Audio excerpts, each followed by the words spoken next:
terima kasih.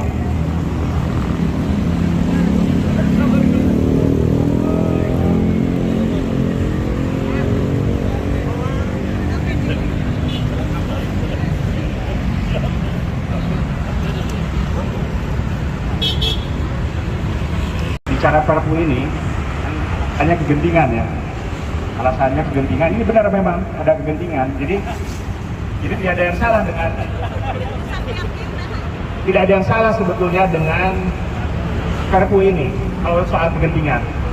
Tetapi mengalami kegentingan itu bukan kita semua, bukan rakyat, tetapi para oligarki ini, para elit politik yang merasa genting karena saat ini bisnisnya belum pada selesai,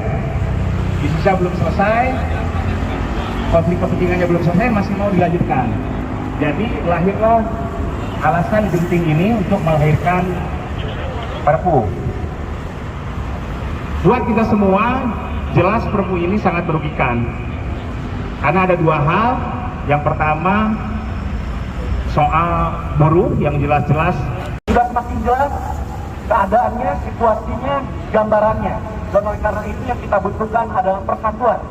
Di titik ini kita semakin butuh persatuan. Kita akan butuh suara banyak orang. Kita akan butuh suara banyak orang untuk melawan, untuk tidak setuju. Karena mereka terus mencoba, tadi digambarkan rangkaiannya dari mulai revisi Undang-Undang KPK, revisi Undang-Undang Minerba. Ini tambahkan oligarki yang difasilitasi pemerintah. Jadi hanya ada satu kata, persatuan, yang kemudian harus kita lawan. Tolak Perpu. Hidup buruh. Hidup rakyat. Ini sesuatu yang sangat umum soal materinya dan juga soal cara pembentukannya.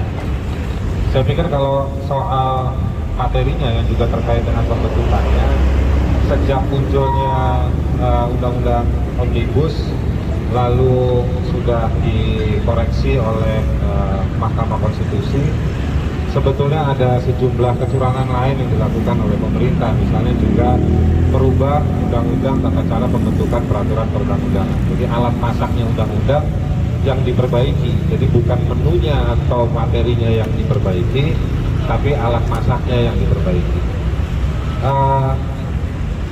Sudah dibiarkan undang-undang tersebut, undang-undang tata cara pembentukan perundang-undangannya dirubah, ya sebetulnya masyarakat nggak banyak marah, tapi dirubah sama pemerintah dan DPR. Masih juga muncul Perpu. Jadi Perpu ini sebetulnya menunjukkan kegelisahan pemerintah terhadap dirinya sendiri. Gitu. Jadi ketika MK-nya sebetulnya sudah sangat negosiatif, ini penilaian saya, juga Undang-Undang TP3-nya sudah diperbaiki, masih juga muncul Perpu ini. Nah, ini menunjukkan ada yang dikejar, ada yang digesa-gesakan oleh pemerintah. Lalu masih bisa berkumpul di sini, Pak Polisi juga masih bisa hadir. Lalu kegentingannya di mana? Kalau kegentingannya dari sisi ekonomi dan politik global, saya pikir sudah ada pertemuan G20 kemarin yang pemerintah juga ikut. Kecuali pemerintah tidak ikut dan namanya dirubah menjadi G19. Tapi pemerintah ikut dan itu ada di Indonesia, dan sejumlah catatan terhadap situasi politik dan ekonomi global juga sudah ada di sana, dan tidak menunjukkan kegentingan bahwa kita prihatin dengan Ukraina, banyak korban sipil, iya. Tetapi kegentingan tersebut tidak serta-merta bisa. Kalau mau dilihat bahwa situasi perang dan dampak ekonominya besar. Nah, Ibu Bapak sekalian, teman-teman, menarik sebulan terakhir ya di Desember. Selain soal Perpu Ciptaker, juga muncul pernyataan bahwa tidak perlu OTT, tidak perlu operasi tangkap tangan. Pemerintah, salah satu menterinya mengatakan tidak perlulah OTT karena itu menunjukkan seperti negara maju itu tidak ada OTT. Saya ingin menyandingkan pernyataan tersebut dengan munculnya Perpu. Jadi kalau OTT korupsi tidak dianggap sebagai sebuah kegentingan. Gitu. Tapi Perpu menunjukkan ada yang genting.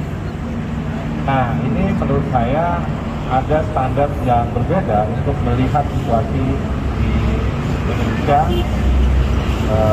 selama ini. Nah, praktek-praktek seperti ini sudah banyak, bahkan juga tertulis di dalam Perpu tersebut. Ada ketidakberpihakan kepada buruh, kepada kaum pekerja, kepada masyarakat adat, kepada pelaku-pelaku usaha dan industri informal dan jalanan yang bakal terkena dampak. Jadi teman-teman sekalian, menurut saya kita nggak perlu capek-capek menolak Perpu. Ini hanya membutuhkan akal sehat yang bisa kita praktekkan 10 menit setelah kita bangun pagi. Kita tahu, kita kumpulkan informasi soal Perpu, maka kita akan gampang bersepakat dan mengatakan bahwa Perpu ini penuh tanda tanya dan hanya menunjukkan kegemetaran negara menghadapi dunia.